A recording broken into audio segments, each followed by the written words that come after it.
বিশ্বে এমন কিছু অদ্ভুত গাড়ি রয়েছে যেগুলো দেখার পর আপনার মনে হবে এমন ধরনের গাড়ি মানুষ বানালো কিভাবে। শুধু আপনি না, এ সকল গাড়ি বিশ্বের বিজ্ঞানীদেরকেও অবাক করে দিয়েছে।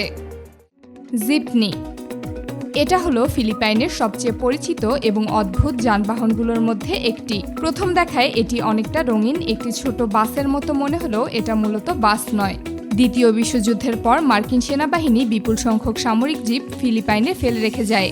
স্থানীয় মানুষ এই জিপগুলোকে পরিবর্তন করে লম্বা বডি, অতিরিক্ত সিট এবং বড় ছাদযুক্ত নতুন ধরনের যাত্রীবাহী যান তৈরি করে, যা পরে জিপনি নামে পরিচিত হয়। বর্তমানে দেশটির লাখ লাখ মানুষ প্রতিদিন এই যানবাহনে যাতায়াত করে। অনেক মালিক নিজেদের জিপনিকে উজ্জ্বল রং, বিশেষ ধাতু, এলইডি লাইট, বিভিন্ন ছবি এবং স্লোগান দিয়ে সাজিয়ে তোলেন। ফলে দুটি জিপনির ডিজাইন প্রায় কখনোই একরকম হয় না। এই জিপনি একসঙ্গে 20 জনেরও বেশি যাত্রী বহন করতে পারে।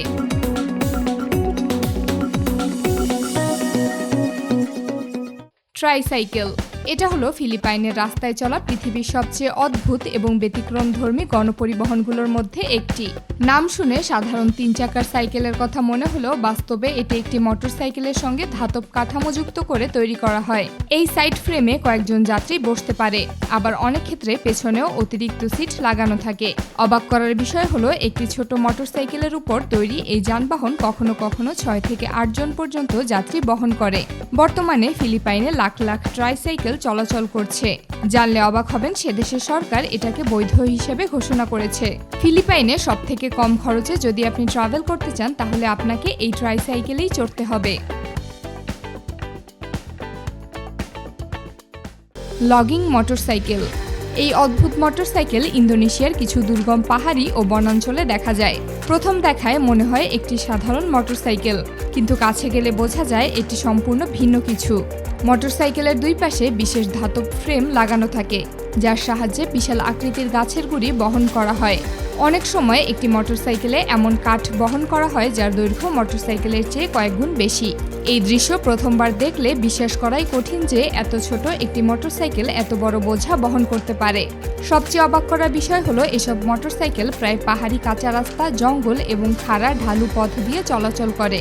ইন্দোনেশিয়ার কিছু প্রত্যন্ত অঞ্চলে বড় ট্রাক পৌঁছাতে পারে না বলে স্থানীয় মানুষ কম খরচে কাঠ পরিবহনের জন্য এই পদ্ধতি ব্যবহার করে থাকে।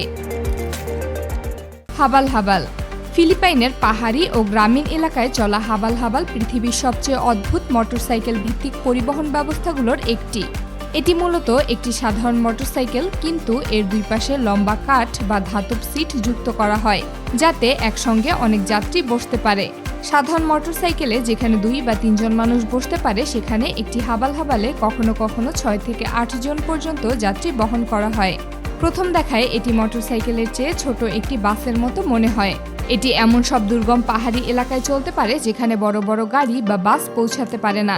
ফিলিপাইনের অনেক দ্বীপ ও গ্রামে মানুষ প্রতিদিন স্কুল, বাজার বা কর্মস্থলে যাওয়ার জন্য এই যানবাহনের উপর নির্ভর করে।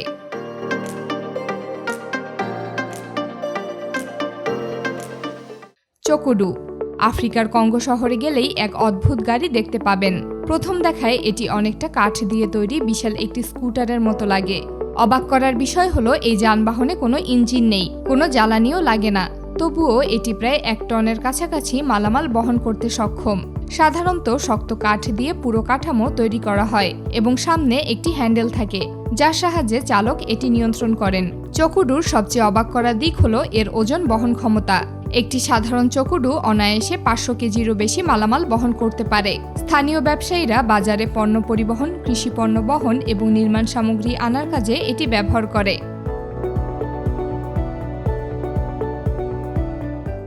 কেটেন ক্রাট। আপনি প্রথম দেখায় এটি মোটরসাইকেল নাকি ছোট ট্যাঙ্ক তা বুঝতেই পারবেন না। কেটেন ক্র্যাট ছিল দ্বিতীয় বিশ্বযুদ্ধের সময় জার্মানিতে তৈরি বিশ্বের সবচেয়ে অদ্ভুত সামরিক যানগুলোর একটি। এর সামনে একটি মোটরসাইকেলের মতো চাকা থাকলেও পেছনে ছিল ট্যাঙ্কের মতো বিশাল ট্রাক। ফলে এটি এমন জায়গায় চলতে পারে যেখানে সাধারণ গাড়ি বা মোটরসাইকেল সহজেই আটকে যেত। এটি ছোট যান হওয়া সত্ত্বেও এটি কামান, গোলাবারুদ এবং বিভিন্ন সামরিক সরঞ্জাম টেনে নিয়ে যেতে পারে। বিশ্বযুদ্ধের সময় হাজার হাজার কেটেন ক্র্যাট তৈরি করা হয়েছিল। এগুলো বিমান টানার কাজেও ব্যবহার করা হতো।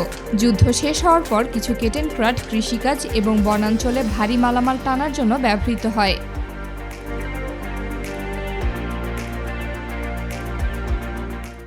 স্নোমোবাইল বাস। পৃথিবীর এমন কিছু অঞ্চল রয়েছে যেখানে বছরের বেশিরভাগ সময় রাস্তা বরফে ঢাকা থাকে। সেখানে সাধারণ বাস বা গাড়ি চলাচল করা প্রায় অসম্ভব।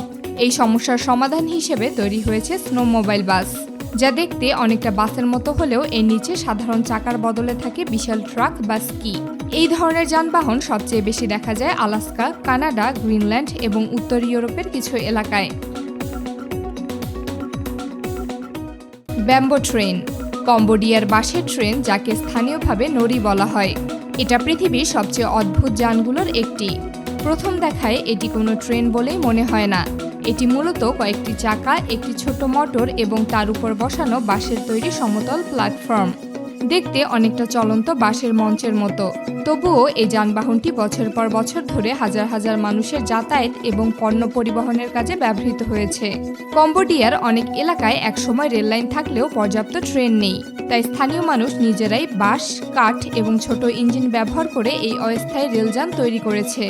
অবাক করার বিষয় হলো একটি নড়ি ঘন্টায় প্রায় 40 থেকে 50 কিলোমিটার গতিতে চলতে পারে। সবচেয়ে আশ্চর্যজনক ঘটনা ঘটে যখন একই লাইনে দুটি নড়ি মুখোমুখি এসে পড়ে, কারণ বেশিরভাগ রুটে মাত্র একটি রেল লাইন থাকে। তখন সাধারণ নিয়ম হলো যে নড়িটিতে কম মালামাল থাকে সেটি পুরোপুরি খুলে রেললাইন থেকে সরিয়ে ফেলা হয়। অন্যটি চলে গেলে আবার কয়েক মিনিটের মধ্যে সেটি জোড়া লাগিয়ে যাত্রা শুরু করা হয়। সাইক্লো। ভিয়েতনামের সাইক্লো পৃথিবীর সবচেয়ে ব্যতিক্রমধর্মী মানবচালিত যানবাহনগুলোর একটি। সাধারণ রিকশার সঙ্গে এর সবচেয়ে বড় পার্থক্য হলো এখানে যাত্রী সামনে বসে আর চালক পেছনে বসে প্যাডেল চালান। ফলে যাত্রী পুরো রাস্তা পরিষ্কারভাবে দেখতে পারেন, আর চালককে যাত্রীদের পেছন থেকে গাড়ি নিয়ন্ত্রণ করতে হয়। প্রথমবার দেখলে অনেকেরই মনে হয় এটি যেন সাইকেল ও রিকশার একটি অদ্ভুত সংমিশ্রণ। সবচেয়ে অবাক করার বিষয় হলো কোনো ইঞ্জিন ছাড়াই একজন চালক শুধু প্যাডেল চালিয়ে দুজন যাত্রীকে নিয়ে শহরের ব্যস্ত রাস্তায় চলাচল করতে পারেন। কিছু সাইক্লোতে আবার অতিরিক্ত মালামাল বহনের ব্যবস্থাও থাকে। অতীতে ব্যবসায়ীরা এগুলো ব্যবহার করে ফল, সবজি এবং অন্যান্য পণ্য পরিবহন করতেন।